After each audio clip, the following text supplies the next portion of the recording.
We're back with a question. What do Oris, Tudor, and Panerai all have in common? They're all stupid enough to make bronze watches. Okay.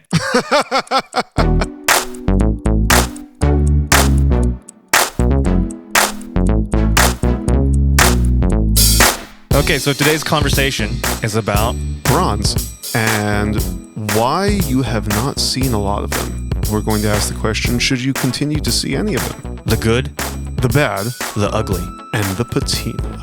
Tudor, right? Tudor, Panerai, and Oris. and a whole bunch of those really shitty dive watches that are like $300 to $700 a piece. Oh yeah, it's mostly copper with some tin, and maybe there's some zinc, or could be other things, but mostly copper with a little bit of tin. So it's a pretty soft metal. It's softer than steel. Right. It's just a metal. It's not anything special. Whoa. It's not anything special. If it wasn't anything special, people wouldn't be buying them. Oh, well, that's true. We know that all purchase decisions are highly rational and informed. True. Okay, Moving on. So clearly I was wrong. Clearly. Okay, so let's talk about, subjectively, right? Mm-hmm. People think the bronze watches are cool. That's probably why people are buying them, right? Oh yeah, for sure. They're mostly buying them from what I've seen pretty much amongst every person that has one is, how is it going to age? How is it going to look? Exactly. I really, really want that patina and I really want to speed it up. Now, here's the thing, because I have an opinion, as I always do. I think Shocking. they're ugly. I hate patina. We've discussed this is one of the reasons why I hate vintage watches. Mm-hmm. Well, I don't hate vintage watches. If it's a pristine model, great, wonderful. But if it has any patina, I think it looks like it's old and I just don't want to have it. Yeah. So there is that pleasure of seeing it age, maybe, right? It says, logically speaking, the bronze case is not as functional as any stainless steel case. Oh no, a bronze watch is like a whore with having sex. Why? People want to live with their watches for a long time, and the idea is that, you'll live with your watch for 10, 20, 30 years, and I remember when I hit this, I was diving in some reef, or there's a memory, there's a bond that you form with your watch, and then the watch will have aged from having lived with you. Now, people buy the bronze watches so that they can have all of that aging happen in a matter of a month and look like they've owned the watch for 50 years. Oh, I see where you're going with this. Okay. Is like, right, because give it to anytime me I'm right with a now. whore, I kind of want to forget about it. Right. You just want what you want right now and not have to work towards it at all. You're not making memories with her. She's there for one purpose, and that's like the bronze watch. Is she at least like a decent, like high-class escort? Or like, what's the price range that we have here? Is it like $50, for a little bit of the five fingers? Or like, is it something a little bit further down the line? Like, what are we looking at here? Well, you see, and just like whores, bronze watches can behave in a range of ways. Some people accelerate the process by exposing them to reactive materials, because bronze itself is actually not inert. So since it is reactive, you can speed up the process, just like, with a proper sex worker, I think is the correct term now. Okay, listen, before we lose any more listeners, why don't we just, let's come up with a different metaphor. Okay, so it's like, how about we do this? Let's make it a little bit more PG. It's like growing a tree, right? When you're growing a tree, you're probably not going to see it grow very, very quickly. So you might grow something like, what grows fast? I don't know. Is this weed? Weed grows fast. Weeds or weed? I mean, it's kind of the same thing, isn't it? That's why it's called weed? I don't guess. know. I'm not much of a smoker. You're asking the wrong person.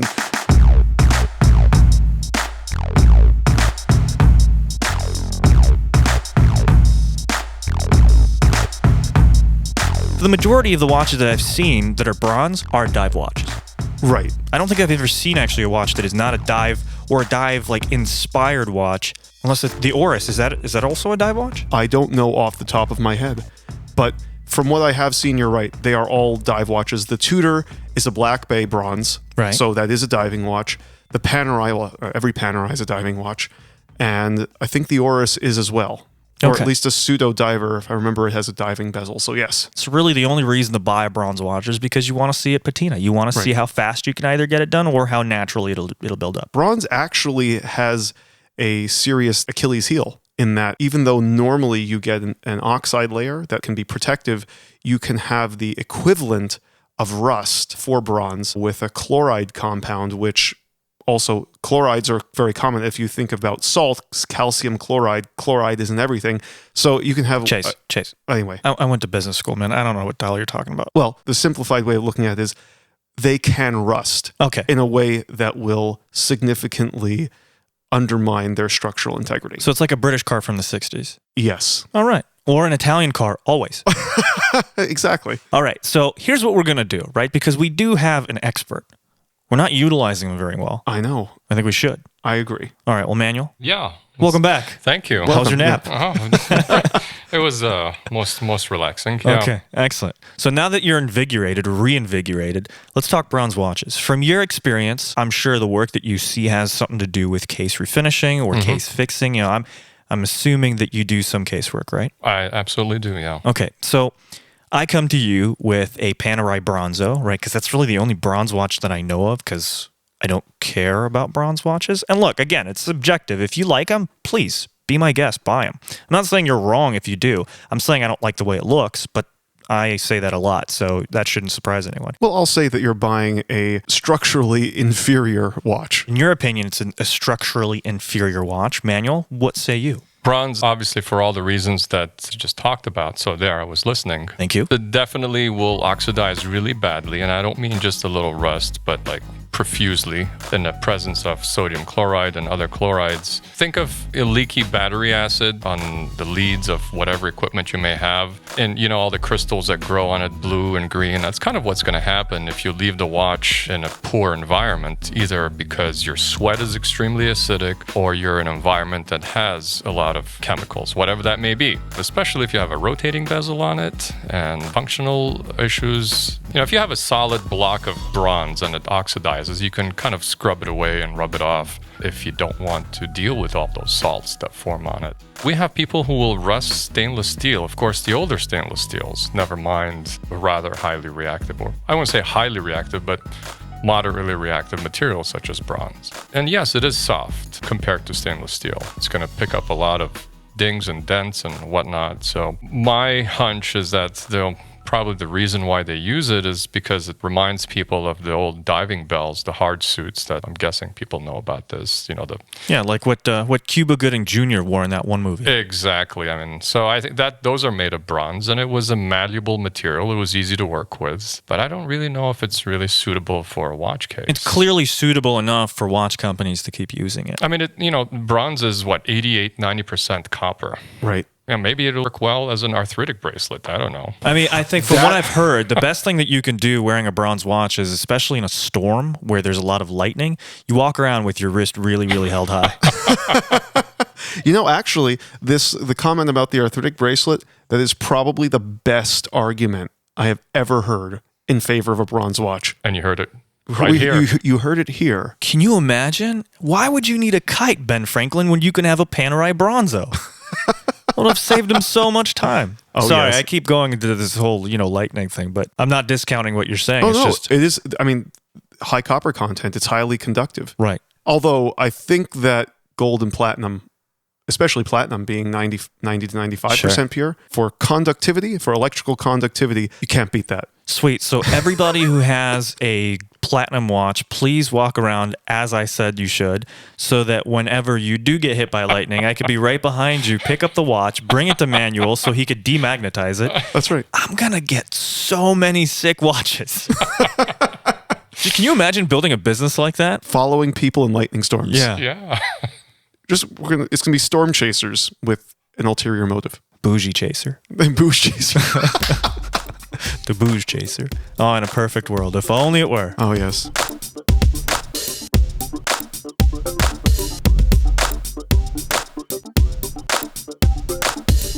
Speaking from experience, again, if I come to you as a customer of, say, Tudor, because for some reason I feel like Tudor is just they're so well built, and they're like tanks. You know, like Panerais are well built, but Tudors are just like really well built. Really, yeah. I mean, they're like, for a stainless steel watch, you would think that there's some kind of like lead inside it. It's a Rolex case. I mean, it's a Rolex. Right. It's a brand of Rolex. Right. So, but you kind of feel less guilty dinging it because it's kind of an off-brand of Rolex. Yeah. You know what I mean? So, okay. Anyway, well, I digress.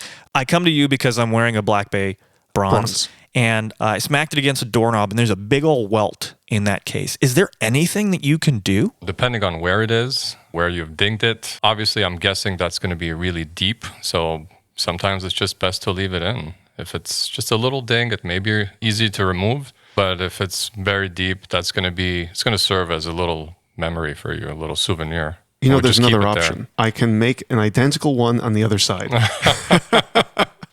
Yeah. I'm so glad that this conversation is still going because I have something that I need to say and I'm shaking because I need to say it, but I'm not going to because I'm not 3 years old. Oh, say it. That's what she said. Come on. Keep it really deep.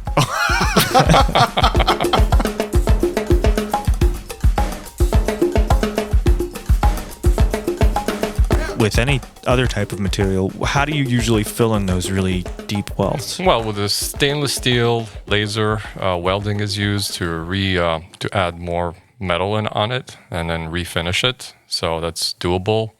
I'm not sure. I haven't really done it with bronze, but I'm guessing it's doable. You know, you can add more metal in it if that was the case. But again, if it's a structural area, there's maybe decorative inlay or something or whatever, that's, adds to the complication. If it's just to the side of the case, it's just a flat side. If it's very deep, then you'd have to fill in more material. And it has to be done in such a way where you're not heating up the case too much so as to not alter the temper of the case. But there's that much effort involved in making that case whole again, we'll call it that. Why won't you just get a new case? Because copper's a fairly inexpensive metal. So is steel, though. It's true. And Rolex charges plenty of money. But it's because it's Rolex. Oh, but we're talking about a Tudor. That's also true. So buy an Oris. Yeah. Well, here's actually something, though, to consider. One, in the stainless steel versus bronze argument, or not argument, but discussion, to create the same kind of damage on steel, you'd have to hit it probably 10 or more times harder than bronze to get a similar type of deformation. It's just a hardness rating. The hardness of steel is so much harder than bronze. Sure. But the reason I'm asking this is because I genuinely don't know. There's got to be some kind of treatment that these watch companies do to these cases to harden them. I mean, they have. It's a watch. You're going to wear it. They have to be aware of the fact that there's a high probability of you damaging it. From their standpoint, I would think that they would do something to treat the metal so that it is a little bit harder than a traditional bronze watch. Do you see what I'm saying? Oh, yeah. There's something else that I don't know if anyone here has considered, but as Manuel was talking about refinishing, I just realized something, which is, can you even really refinish a bronze watch? And why I'm asking this is you can't actually touch up a case in one area because you're going to remove the oxidation. You no longer, if you basically with a bronze watch, I'm guessing based on what I know about the material, is you either have to never do anything to it or you have to refinish the whole thing all at once. That's kind of like if you're scratching a movement, right? You have to refinish the movement. Well, if you're doing stripes, right? Yeah, I mean, if you've damaged the stripes, then you'd have to refinish that whole component. And if it's, say, the 3/4 plate, and you can't just refinish or touch up that little area, you'd have to remove the surface of the whole bridge and then reapply it. Yeah, I think Chase has a good point, is that you can't just touch up the little place unless, the client agrees to just having that one area touched up, and hopefully he'll wait until the rest of it reoxidizes again. Got it. And at what rate and so on and so forth. Yeah, but it basically will never be even once you've done anything, which is a little bit disconcerting to think that you have a watch that you cannot do spot repairs, period, without having permanent or semi-permanent change or inconsistency in the case. Well, that's just the risk that you take when you buy a bronze watch. I mean, it's the same risk that you take when you're buying a very rare watch. Yeah. There's a very high probability of you doing something to that may not be fixable. Well, I mean, when you buy a bronze watch, you got to know that it's a softer material than stainless steel, but it's probably not softer than gold. So it's not like it's going to melt on my wrists, buttery soft. No. But obviously the difference between gold and bronze is that one can oxidize profusely if it's exposed to some harsh chemicals or everyday chemicals that are around, like salt, salty water. I'm sure it's going to give a good amount of oxidation to it, whereas gold won't.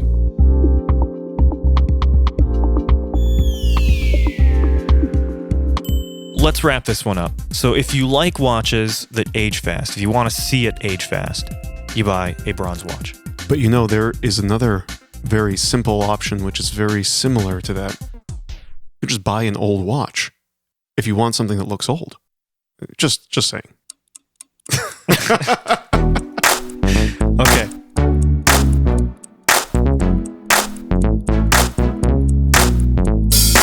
This episode of On Time was recorded and engineered by Michael Senderovich with supervision by Tim Hatayama. Team OTP is Kenshu Production and Savada and Dune on social media. Our theme song was composed and recorded by Hubie Wang, and our expert on this episode is Manuel Yazijian. Follow him on Instagram at Manuel Watchmaker. And while you're on Instagram, make sure to follow us as well at On Time Podcasts. For the entire OTP team, this is Mike. And this is Chase. Thank you for listening to On Time.